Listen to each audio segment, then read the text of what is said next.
tácitamente se sigue pensando que es la correcta.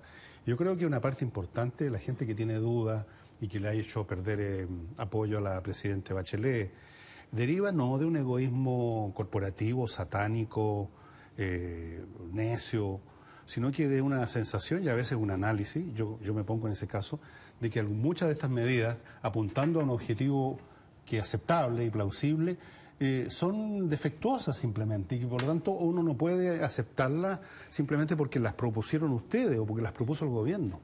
El tema de la educación es un caso clásico. Ahí no se trata simplemente que nos vamos a oponer porque yo tengo acciones del colegio. Esa es una visión maniquea, los buenos y los malos, los egoístas contra los justos de este mundo que quieren salvar al país de una explosión social. La verdad es que mucha gente piensa que son erróneos los caminos o algunos de los caminos que se están siguiendo y que hay que corregirlos. Y se oponen a las malas medidas, porque como usted como médico sabe, un mal tratamiento es peor que la enfermedad. O sea, si a uno le diagnostican que hay que cortarle la pierna equivocada, la cosa no tiene vuelta después.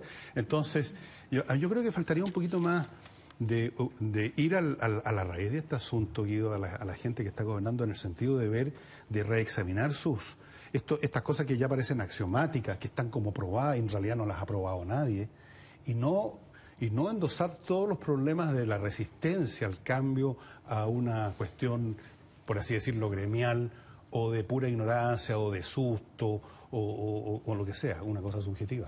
Es que yo pienso, por eso digo que es multifactorial, pero no hay una sola razón.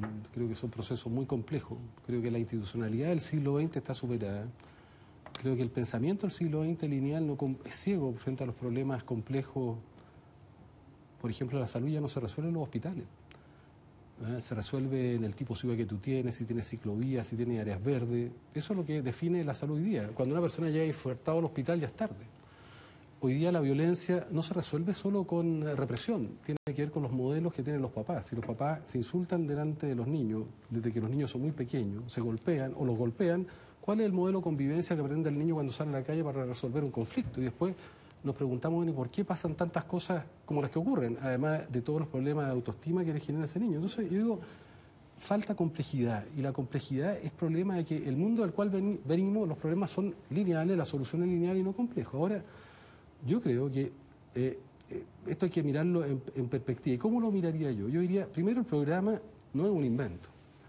El programa de resultado, te guste o no te guste a mí o otro, es de una conversación democrática, de un debate democrático que fue resuelto por los ciudadanos. En segundo lugar, yo me plantearía lo siguiente: ¿cómo se resuelve la conflictividad social? Y entonces hay dos caminos. Tomamos el camino del disciplinamiento, es decir, aquí hay un problema de disciplina, y el problema de la política es la diferencia, la diversidad. Y entonces, muy bien, podemos volver a la lógica. La concertación fue más disciplinamiento que tolerancia, y eso puede ser un camino, pero yo pienso que ese camino es volver a lo mismo, es decir, volver al pasado y adaptar a la sociedad a un molde que la sociedad no va a entrar en ese continente, va a quedar fuera. Y la política se está transformando irrelevante, porque la política tampoco está resolviendo temas que tienen que ver del día a día, y va a resolver menos del futuro. Entonces, Guido, ¿cómo tú compadeces eso que tú estás diciendo con una situación práctica, fáctica?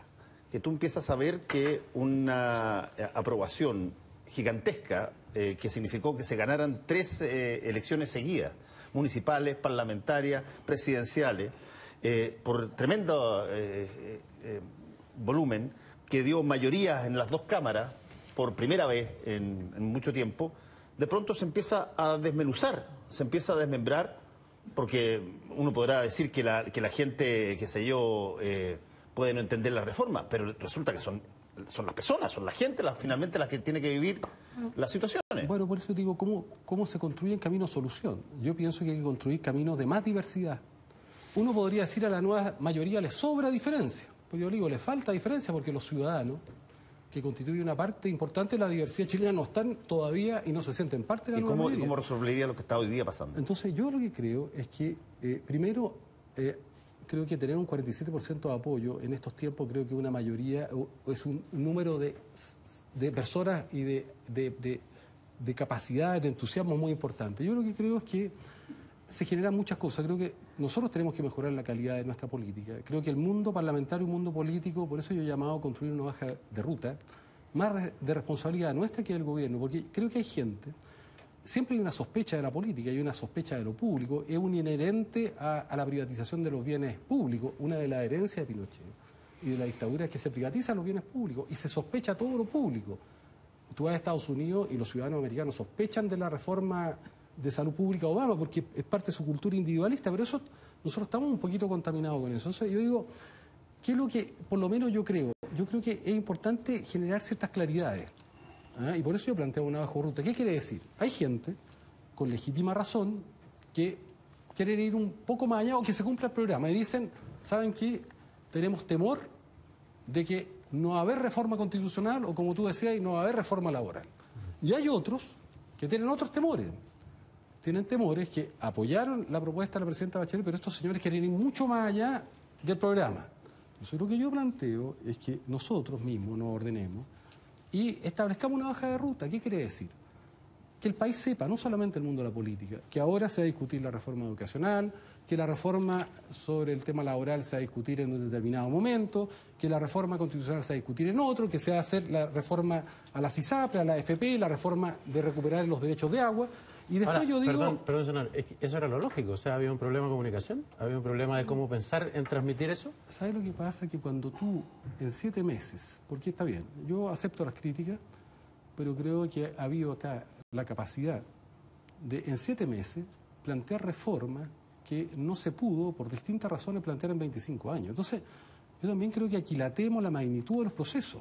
Y estos son procesos complejos, cada una de estas reformas por sí misma. Mira, solo si hablamos de aborto terapéutico o solo si hablamos de etiquetado tiene un cosmos de problemas y de situaciones. Ya, pero perdón, esa hoja de ruta, ¿quién la hace? Bueno, ¿la presidenta? yo pienso ¿La que hace una el ruta Congreso? que hay ¿La que hace hacer- ¿Está de acuerdo en que la conducción política es lo que falta, como dice la democracia cristiana? Yo pienso que lo que falta es que tengamos una hoja de ruta que clarifique a todo el mundo en qué contexto estamos, cuáles son las reformas que se van a hacer, cuándo se van a hacer. Yo soy partidario, es más, de en algunos ámbitos precisar hasta dónde vamos a llegar. Te pongo un ejemplo. Yo soy partidario de hacer una reforma profunda a las AFP y a la ISAPRE, que son las instituciones del abuso en este país, que han tenido las ISAPRE utilidades a expensas de dañar la salud y la vida de las personas. Entonces, que practican, que violan el juramento hipocrático, que no quieren atender a los enfermos, que suscribimos los médicos, que violan la Constitución, porque discriminan a vista y paciencia de todos, discriminan a los niños, a los enfermos. Bueno, yo digo, hay una propuesta de una comisión, pero es evidente que puede generar incertidumbre hasta dónde se quiere ir. Se puede ir desde eliminar a la CISAPRE o hasta hacer una regulación. Entonces digo, precisemos esos temas. Y luego, en materia de FP, precisemos hasta dónde vamos a llegar en algunos ámbitos donde puede que se genere incertidumbre. Y luego, yo digo, generemos un espacio de resolución de conflictos. Un espacio que sea, que haya ciudadanía, que tengamos la capacidad de ampliar esta nueva mayoría, además de los partidos, a actores relevantes del mundo científico, del mundo académico, del mundo cultural, del mundo ciudadano, y cuando eso se resuelva, que sea vinculante. ¿Por qué? Porque tenemos que tener nuevos mecanismos, porque el mundo cambió. Ya, pero esa es la idea. ¿Quién lleva esa bandera? Bueno, yo pienso que esa bandera la tiene que llevar fundamentalmente el gobierno, la tienen que llevar los partidos de gobierno, la coalición de gobierno. Si esto es una tarea... Es obvio, pues, esto si es son una- los que proponen, ¿cómo lo va a llevar la oposición eso? No, por supuesto. O sea, no lo han hecho. Es que ¿sabe lo que pasa? Que este es un proceso experimental en el mundo entero. ¿Sí? El mundo cambió. Ya la sociedad... Imagina, tú podías pensar que la economía del futuro es la economía vertical del capital financiero. Pregúntale a la gente de Google y Facebook cuántos recursos tenían cuando viene otro mundo, viene otra sociedad. Se está terminando la sociedad del petróleo, viene el mundo de la energía renovable, Chile tiene un potencial inmenso. Ya, pero ok.